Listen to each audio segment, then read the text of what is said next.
Hi students and welcome back.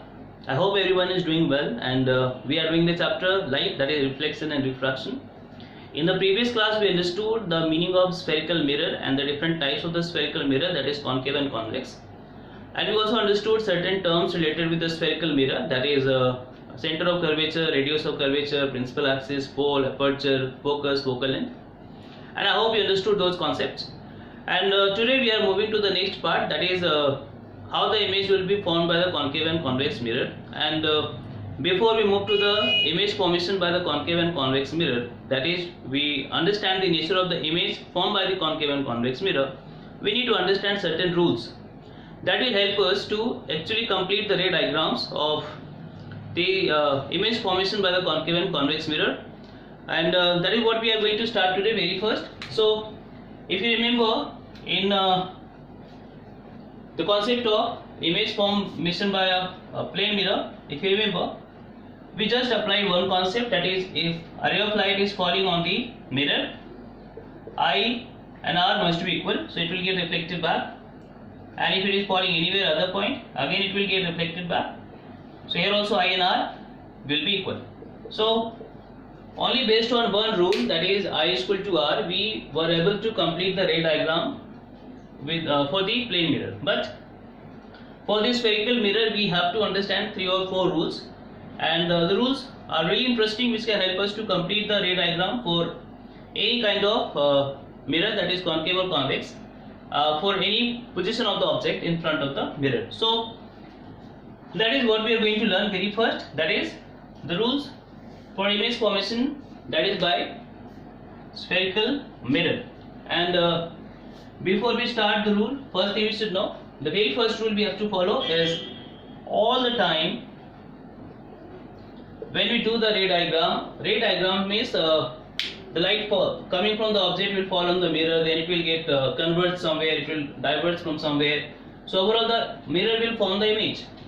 So what kind of the image will be formed? For that we basically do the diagrams, and that diagrams done basically with the help of the ray of light. That is why the name is given ray diagram. Okay. So the very first thing that is to be taken care is all the time your mirror should be facing left hand side. So if you are making a concave mirror, you can see the reflecting surface is facing this side. If you are making a convex mirror, your reflecting surface will also be this side. So the reflecting surface has to be taken care all the time. This must be facing left hand side. If you follow this, then all the rules will be very easy to understand and to apply also. So that is the first rule we understood. The ray of light must come from left hand side. That is, we assume that the object is always placed in left side. Okay. So it's not like if I place the object this side and if I turn the mirror, then it will not form the image. It will form, but to understand the rules properly, we applying some proper rules that can really help us to understand the concept. So first rule, I hope you have already understood now. All the time the object must be placed in the left hand side. And second rule, we will again understand for the concave mirror, convex mirror one by one. So very first let's understand for the concave mirror. So you know how to make it properly. So take time for the ray diagram at home. So very first we know what is to be done after making a concave mirror. Mark the P, F and C, that is pole, focus and center of curvature. And I have already said the distance between P to F and F to C must be equal, that we understood in the previous class. So I am making equal distance here, that is 1 to 4 and 4 to 8, somewhere here. So this is my F, this is my C. So here PF must be equal to CF. This you can take 1 and 1 centimeter, 2 and 2 centimeter, 3 and 3 centimeter, depending upon the space you have for the ray diagram, the kind of notebook you have. But all the time they must be equal. Okay. So the second rule says that if a ray of light is coming parallel to the principal axis. So you can see this ray is coming parallel to my principal axis here. That is the principal axis of the concave mirror. And according to the concept of focus, we know if the ray is coming parallel to the principal axis, it must pass through the focus in the case of concave mirror. So that is a very second rule we have, or the first rule we can say, that is a ray parallel to the principal axis after reflection from the concave mirror will pass through focus. So now it has become a rule for us, and that is how we understood the meaning of focus also. This is for concave mirror. Now we'll do the same thing for convex mirror. So now we know the for convex mirror we'll have focus and center of curvature other side. So again P and F and C. So again you can take equal gap both the side. Always try. It has to be done. It must be equal all the time. Otherwise your diagram will be completely wrong if the distance are not same. So this and this again they are equal. And this is your principal axis. I can extend it the side also. Okay. Now again we will apply the same rule, that is a ray of light coming parallel to the principal axis. So we are talking about a ray parallel to the principal axis. What will happen to this ray if it is falling on the concave mirror and convex mirror? Concave mirror we understood the ray will reflect, pass through the focus. But now we know the convex mirror has the focus on the other side, that is behind the mirror. C is also behind the mirror, so the light cannot pass through the mirror because mirror is an opaque object. So you understood it cannot pass through the focus. But we understood that is the ray which is coming parallel to the principal axis seems to diverge from where? From focus. So this ray of light is reflected back such that it seems to diverge from focus F. So any ray of light coming parallel to the principal axis must diverge from focus. So this reflected ray must be extended backwards such that it should pass through focus only. So when you apply this rule, you must start with the focus. So the light has to pass through focus. So I hope you understood the very first rule. For concave mirror, the light will pass through the focus. For convex mirror, light will diverge from the focus. Again, behind the mirror, we have to draw the dotted line because the ray actually cannot pass through the mirror. So it is imaginary line and that must be dotted, so dot be solid. For concave mirror, the ray is solid because it is actually passing through the focus. Okay, so that is the second rule we understood. Now we are moving to the third. And third rule is just opposite of the second. So again you make the concave mirror and principal axis P and same distance. Again just take care, distance must be same. F and C, again your PF and CF, they are equal here. Now second rule says that if the light is coming from the object such that the ray of light is passing through focus only.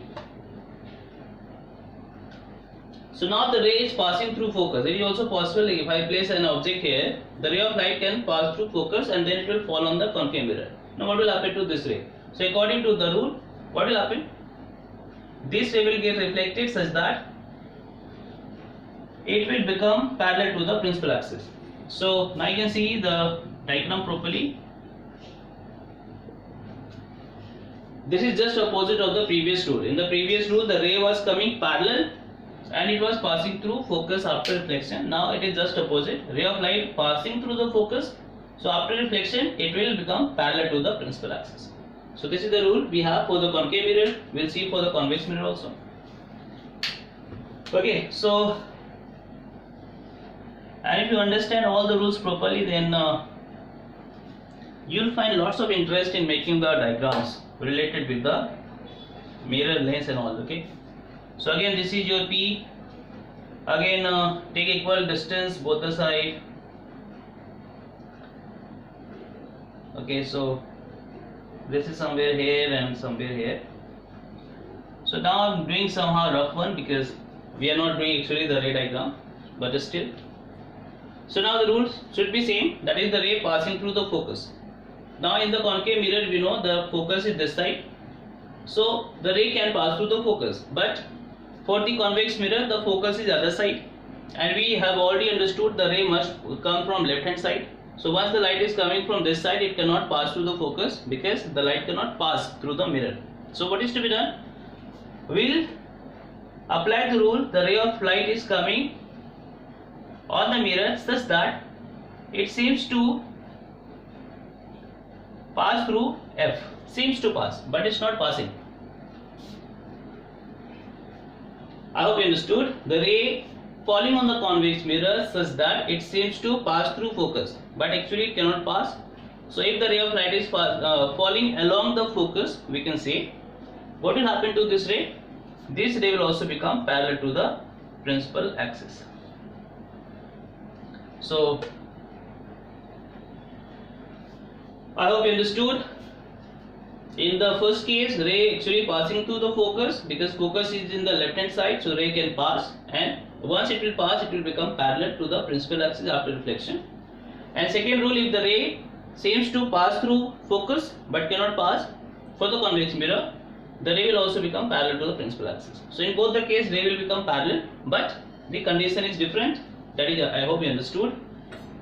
And we are going to apply all these rules when we do the ray diagram, so there you should not have any confusion. So I hope the diagrams are very clear to you. Now we are going for the next diagram, that is number 4, or we can say the fourth rule we have. Okay, so the fourth rule we have is, again we'll do first for the concave mirror and then convex mirror. So P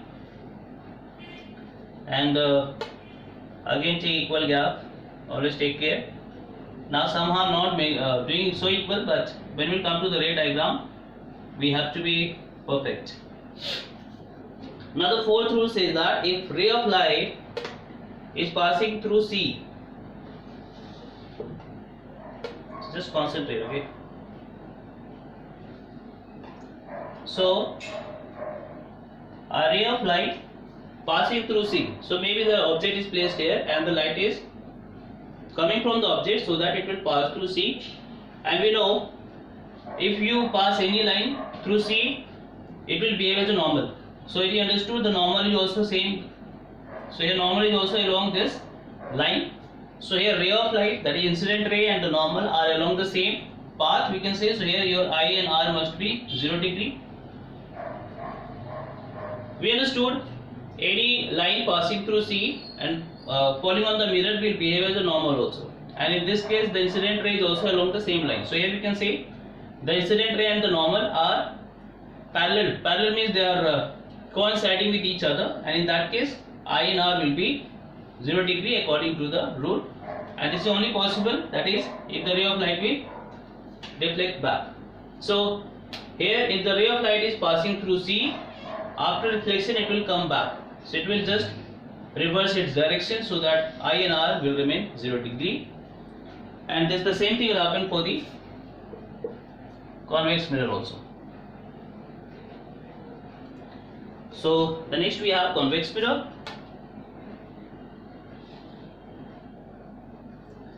Okay, so I'm making quite rough now. So I'm taking 2 centimeter, 2 not centimeter, it's basically 2 inches I'm taking. This is F and C. So again we know C is on the other side, that is behind the mirror, and the light cannot pass through the C. So we will apply the same rule like we did for the previous one. That is, if the ray of light is falling on the mirror such that it seems to pass through C, seems to pass, okay, but it cannot pass. So what will happen to this ray? This is also nothing but I is equal to 0 degree, because again the normal is along C, passing through C, incident ray is also along the same line. So here also I is equal to 0 degree, and that must be equal to R also, that is 0 degree, and this is only possible if the ray will get reflected back. So I hope you understood this rule.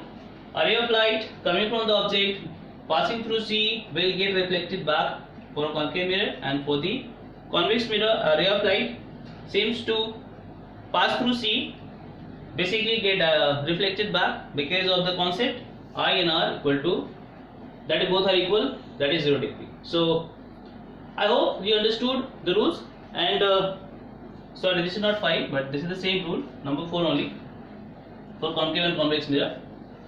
And now I am going for the number 5, the last one, which is the normal we understood somewhere, that is the ray of light has to follow the laws of reflection all the time. So if we have again P, now making a rough diagram, so let it be P, F and C. So the fifth rule is nothing but laws of reflection, that is, if a ray of light is falling anywhere, then what is to be done? So now it's not passing through F, it's not passing through, it's not coming parallel also. So what is to be done with such rays of light? So we simply have to apply the laws of reflection, that is I and R must be equal, and for this we know first of all we need to draw the normal. So draw the normal passing through C. So this concept must be clear, that why I am passing through C all the time normal, so must revise the concept. Now this is your angle I, and same angle should be our other side. So using the protector, you should use the protector also. Same angle other side, it should reflect.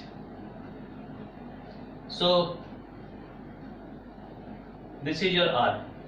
So we can say if ray of light is falling on the mirror at any angle, it will get reflected back such that I and R will be equal all the time. So this is applicable everywhere. All the rules we applied previously, everywhere it was applicable, but those rules can be done without applying I and R, because we understood those rules are very simple. But for any other direction, that is ray of light is just falling on the mirror at any angle, we have to apply this rule, I and R equal to. I and R must be equal. And same thing we do for the convex mirror also. So again same things to be done. So let it be F and C. I'm making a rough diagram. So any ray of light falling on the mirror anywhere, I don't know from where it is passing or should pass. So what is to be done? Again draw the normal. Okay, so I hope you let me draw the other angle, otherwise. So better first you let me draw the normal. So any ray of light falling on the mirror at any angle. So we don't know what is, will it pass through F, will it pass through C? If it is not passing through F or C, or it seems to pass, cannot pass through F and C, then we know we have to apply I equal to R. So here I and R must be equal. So same angle we have to measure. Simple. So I hope you understood. For concave or convex mirror, if the ray of light is falling on the mirror at any angle, we have to apply I equal to R, and we know for that we need to take the help of the normal, and that normal is always passing through C, whether it is a concave mirror or a convex mirror. So same thing we did here. So for concave mirror, all the time we are getting the rays solid in most of the time, and here it is sometimes not solid, sometimes virtual, something like so. That is to be taken care. So I hope you understood. If the ray of light is falling on the mirror at any angle, just complete the normal passing through C, and then measure the angle I, and then same angle R, and then complete the diagram. So I hope you understood all the rules. These are the only rules we have, but in most of the ray diagrams we are going to apply 2 or 3 rules maximum, and that will help us to complete the different ray diagrams. So I hope this part is clear to you.